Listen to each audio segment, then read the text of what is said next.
বুধবার সকালে জম্মু ও কাশ্মীর যাওয়ার পথে একটি বিমান দুর্ঘটনার সম্ভাব্য পরিস্থিতি তৈরি হয়। ইন্ডিগো সংস্থা একটি যাত্রীবাহী বিমান যা দিল্লি থেকে শ্রীনগর যাচ্ছিল মাঝ আকাশে প্রবল দুর্যোগের মধ্যে পড়ে। বিমানে যাত্রা করছিলেন তৃণমূলের 5 জন সাংসদ। তাদের উদ্দেশ্য ছিল কাশ্মীর উপত্যকায় সাম্প্রতিক সংঘর্ষ ও গোলাগুলির প্রেক্ষিতে এলাকা পরিদর্শন ও তথ্য সংগ্রহ করা। জানা গিয়েছে, ফ্লাইটটি মাঝ আকাশে পৌঁছানোর পর প্রবল আবহাওয়ার কারণে বিমানের তীব্র ঝাঁকুনি শুরু হয়। প্রাথমিক রিপোর্ট অনুযায়ী বিমানের সামনের একটি অংশ কাঠামো ক্ষতিগ্রস্ত হয়। বিমানের ভেতরে যাত্রীদের সুরক্ষা বজায় থাকলেও পরিস্থিতি বিবেচনায় বিমানটি জরুরি অবতরণের সিদ্ধান্ত নেয়।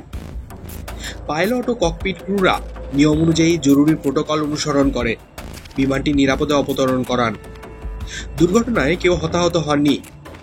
তৃণমূল কংগ্রেস সূত্রে জানানো হয়েছে, প্রতিনিধি দলের সদস্যরা সুস্থ রয়েছেন। ইন্ডিগো সংস্থার পক্ষ থেকে জানানো হয়েছে, ঘটনার কারণ জানতে তদন্ত শুরু হয়েছে। প্রাথমিকভাবে আবহাওয়া ও বিমানের প্রযুক্তিগত পরিস্থিতি পর্যালোচনা করা হচ্ছে। সাংসদদের কাশ্মীরের সফর আপাতত স্থগিত রাখা হয়েছে।